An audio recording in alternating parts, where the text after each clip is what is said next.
suas mentes e, de fato, buscar as verdades, saber entender tudo aquilo que é lógico, tudo aquilo que está dentro do contexto da paz, do amor, da harmonia e do equilíbrio do universo. E não sermos massas manobradas por vendilhões, como diz Karl Schutter, só para se locupletarem desses dinheiros que são arrecadados, fazerem templos magníficos para impressionar fisicamente. E espiritualmente, como ficamos?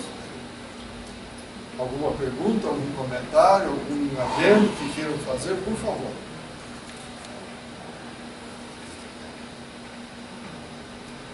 Maravilha da doutrina espírita é isto, veio nos trazer a fé raciocinada e não mais a fé cega, que até então nós tínhamos, como foi dito aqui, você é batizado porque o seu pai foi, porque sua mãe foi. Opa, tá bom, enquanto eu ainda não tomo a decisão da minha vida, eu sigo. Mas a partir do momento que eu tomo a decisão da vida, eu tenho que usar a massa cinzenta. Tenho que questionar quem sou, de onde vim, por que vim, para onde vou. Por que Deus me criou? Onde eu me encaixo neste universo maravilhoso? O que eu estou fazendo aqui na Terra? Temos que pensar. Por isso aqui estamos, aqui, o nosso momento é aqui na Terra. O amanhã é o talvez, como disse André Luiz, numa mensagem em 2002, através da doutora Marlene, aqui nesta casa. Temos que trabalhar no hoje, agora, e não ficar pensando no amanhã. Comentários, gente? Gostaria de ouvi-los. É meio complicado, né? Você falando a respeito do Caivar, o trabalho que ele fazia, né? Era muito para importante. a população. Era muito O padre ia bater de frente com ele. batia. E nesse inteirinho, lá para frente, ele reconheceu o trabalho do Caivar. É verdade. Foi um trabalho feito para os pobres. Exatamente. E ele colocou dentro da casa dele, né? Ele recolhia para dentro da casa, até animais. Eu li a respeito dele. Bandeirante do Espiritismo. Desse feito dele, né? Impressionante. Depois mais para frente, aí construiu, né? Mas ele usava a casa dele Usava. para acolher os carentes, né? Os necessitados. Então ele falava com grande conhecimento. Não era na teoria, não. Ele tinha experiência prática mesmo. Agora, teve um atrito com o padre, não sei se você lembra, recorda? Sobre o que estava acontecendo. Tá. E houve um rebu, entende? A coisa estava feia, mas feia mesmo. A tal ponto que saiu A tal em ponto. procissão. A salvação foi um casal, um advogado, com sua esposa, né? Você está para dar luz, coisa assim, se não me engano. É, mais ou menos É isso. mais ou menos isso, não é? Que deu calmaria. Ele saiu e falou, né? Vocês parem com isso e tal, minha esposa, né? Estava no caminho do hospital, né? Aí deu um jeito, né? E a coisa estava feia. Tava assim. Depois disso, é bom que se fale, ele teve um puxão de orelha pelo plano espiritual. Ele agiu erradamente. Você recorda disso? É, Teve um puxão de orelha. Carvalho. exato. Ele agiu errado. E não foi isso, não iria. Porque ia ficar muito difícil lá. Mas ele não desistiu, persistiu, trabalhou, continuou. Não, trabalhou demais. Ele não parou, né? Ele não parou. Percorreu muitas cidades, né? A tal ponto que chegou a ser um prefeito lá na cidade, né? O que equivale hoje a prefeito. E Né? tinha um trabalho na rádio, né? Muito importante, Também. né? De ser imparável. A difusão do espiritismo. Naquele tempo dele, que uma coisa muito séria. Muito complicado. Sério, porque meu pai também pegou esse tempo aí. Ah, sim. Foi Eles foram seríssimo. contemporâneos. Seríssimo. É isso. Alguma pergunta a mais? Então, continuando no próximo capítulo, Paulo na escola de Tirano, os prodígios da religião. Vamos ler Atos, capítulo 19, versículos 8 a 12. Paulo, entrando na sinagoga, falou ousadamente durante 3 meses, discutindo com os ouvintes e persuadindo-os acerca do reino de Deus. Mas como alguns ficassem endurecidos e incrédulos, falando mal do caminho diante da multidão, apartou-se Paulo deles e separou os discípulos, discutindo diariamente na escola de Tirano. Isso continuou durante 2 anos, de modo que todos aqueles que habitavam na Ásia, tanto judeus como gregos, ouviram a palavra do Senhor. E Deus fazia milagres extraordinários por meio de Paulo, de sorte que eram do seu corpo levados lenços e aventais aos enfermos, e as enfermidades os deixavam, e deles saíam os espíritos malignos. Então, capítulo 19, versículos 8 a 12. Então, vamos ver o que Caibar comenta sobre esta passagem. A religião operou prodígios por meio dos apóstolos. Paulo, sem dúvida alguma, foi para o cristianismo nascente o maior expoente da religião. A religião não é mesmo uma simples filosofia, mas uma grande ciência amparada por fatos. Deus é a sabedoria infinita e o poder ilimitado. A sua lei está estritamente ligada a essa sabedoria e submissa a esse poder. Os intermediários entre a terra e o céu não são aqueles que se arrogam tais títulos, mas sim aqueles que dão testemunhos do céu, da grandeza e da sabedoria divina. Continua Caibar. A estada de Paulo em Éfeso foi um sucesso inesperado, cheio de zelo pela causa que havia esposado, e vendo edificadores que entravam na sua seara e construíam ou edificavam com materiais de terceira ordem, o apóstolo resolveu voltar a Éfeso e erguer verdadeiros edifícios sobre os fundamentos dos quais ele tinha sido sábio construtor. A religião vulgar, que passa, não poderia permanecer em bases verdadeiras, tomando o lugar das construções que devem abrigar milhares de almas. E Paulo não vacilou, pois mãos à obra, não sendo as suas palavras aceitas durante 3 meses consecutivos, por incrédulos e endurecidos. Então ele não voltou mais à sinagoga e passou a falar no grande salão da escola de Tirano, onde, com toda a liberdade e poder do Espírito, por 2 anos consecutivos, apregoou as novas da salvação.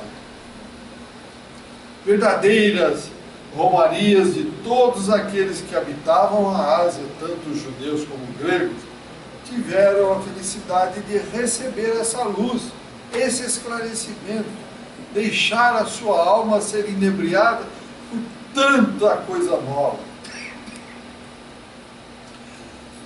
E a luz iluminava de todos os modos, focos de todas as tensões fugiam por aquela lâmpada sagrada. Paulo, a quem o Espírito do Nazareno acompanhava e que nós chamamos Doutor dos Gentios. De fato, o antigo Saulo de Tarso, poderoso só para o mal, tornou-se o doutor mensageiro da saúde que fortalece o corpo e da saúde que vivifica a alma.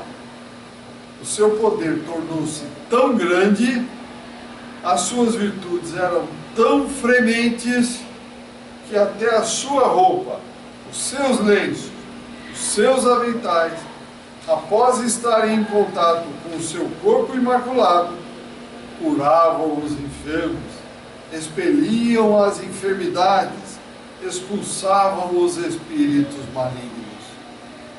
Vejam como nós, faço uma pausa aqui para fazer um comentário, desde aquela época até hoje, coitado do Chico, que as pessoas tentavam passar a mão nele, tirar.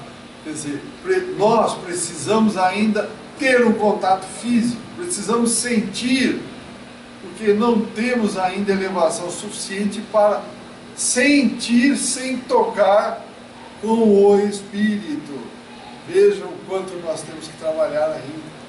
E aqui faziam a mesma coisa, rasgavam a roupa, rasgavam o lenço, puxavam tudo para fazer a autocura ou a cura nas pessoas que estavam distantes.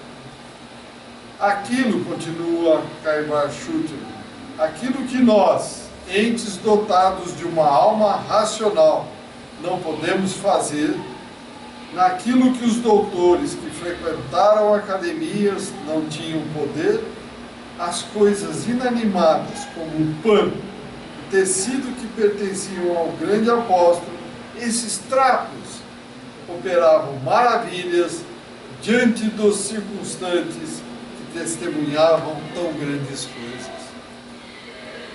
Era o pano que curava? Era o trapo que curava? O próprio Cristo falou, tua fé te curou. Então, quer dizer, acreditavam tanto que aquilo iria curar, que ao contato com isso, realmente curava. Não é verdade? Uma grande verdade, tanto é na cura do cego, o que ele passa? Né? Saliva, né? Saliva e aquele um passou barro, né? Barro com saliva. Então veja. E é assim mesmo, Deus escolhe as coisas fracas para confundir os fortes, e as coisas humildes para confundir as engrandecidas pelas vaidades humanas. Paulo é o grande capítulo da história do cristianismo. Não há homem de boa vontade que não admire Paulo. Grande orador, divinamente inspirado, até suas epístolas nos exaltam e elevam às celestes regiões. Alguém referindo-se aos sermões do padre Antônio Vieira, orador aqui no Brasil, disse, orador ou Paulo ou Vieira, parodiando, após ouvir os arroubos de eloquência singela, impregnada de inefável doçura do humilde Filho de Deus e dos belos discursos do apóstolo dos gentios, afirmamos sinceramente convictos, diz Caibar Schutter, que de todos os oradores evangélicos que têm pisado este solo ingrato, dois se elevam a incomensuráveis alturas, Jesus o Cristo e Paulo o apóstolo. Possam eles nos ter em sua graça. Então vejam, falar é muito fácil, mas falar com eloquência, convicto daquilo que está falando, transmitir um propósito a ponto de influenciar as pessoas, para que elas, com o simples ouvir esta eloquência, essa oração, esse discurso, se convençam e abraçam essas coisas que estão sendo ditas, não é fácil. Então, como diz aqui, olha, que nós lemos, orador divinamente inspirado. Então só uma inspiração divina realmente pode fazer com que alguém falando nos deixe assim, como se diz, mudados, ficar perplexos, ficar assim, tão influenciados a ponto de realmente absorver, assimilar e passar a pôr em prática aquilo a partir desse momento. Não é fácil. Não é fácil. Então, como ele conclui aqui, Caibar, Jesus e Paulo, esses dois foram os grandes, os grandes divulgadores, aqueles que falavam com grande convicção, com grande eloquência. Não só falaram, né?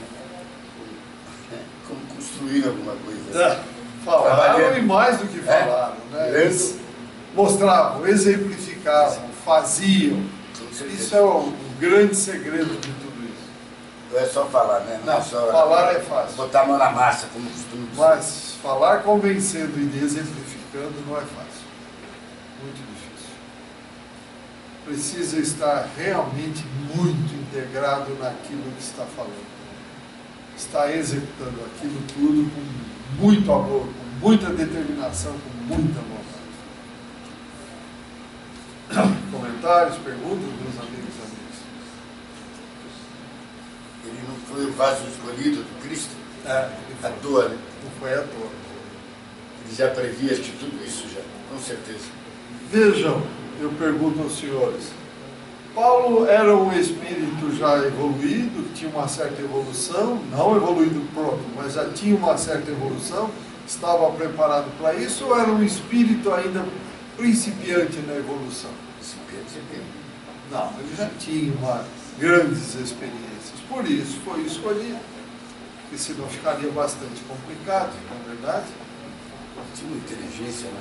Inteligência, tinha Muita inteligência. uma educação, tinha uma educação, já estava pronto para esse mistério, para essa tarefa. Mais comentários, perguntas? Então nós vamos ler o próximo Atos dos Apóstolos e nós faremos um comentário na semana seguinte. Os judeus exorcistas, os filhos de Seva. Alguns judeus exorcistas ambulantes tentaram invocar o nome do Senhor Jesus sobre aqueles que estavam possessos de espíritos malignos, dizendo: esconjuro-vos por Jesus, a quem Paulo prega. E os que faziam isto eram 7 filhos de um judeu chamado Seva, um dos principais sacerdotes. Mas o espírito maligno respondeu-lhes: conheço a Jesus e sei quem é Paulo, mas vós, quem sois? O homem no qual estava o espírito maligno, saltando sobre eles, apoderou-se de 2 e prevaleceu contra eles, de tal modo que, nus e feridos, fugiram daquela casa. E isso tornou-se conhecido de todos os judeus e gregos que moravam em Éfeso. E veio o temor sobre todos, e o nome do Senhor Jesus era engrandecido. E muitos daqueles que haviam acreditado vinham confessando e declarando os seus atos. Muitos também que tinham exercido artes mágicas ajuntaram os seus livros e queimaram-nos na presença de todos. E calculando o seu valor, acharam que montava 50.000 dracmas de prata. Assim crescia e prevalecia em poder a palavra do Senhor. Capítulo 19, versículos 13 a 20.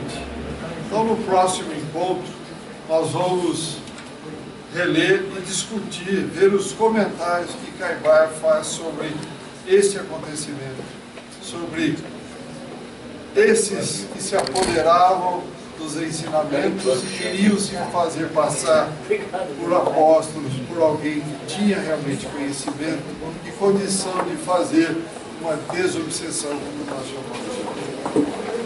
Algum comentário, alguma pergunta? Então, muito obrigado a todos e até o próximo encontro. Passamos então para a doutora Marlene.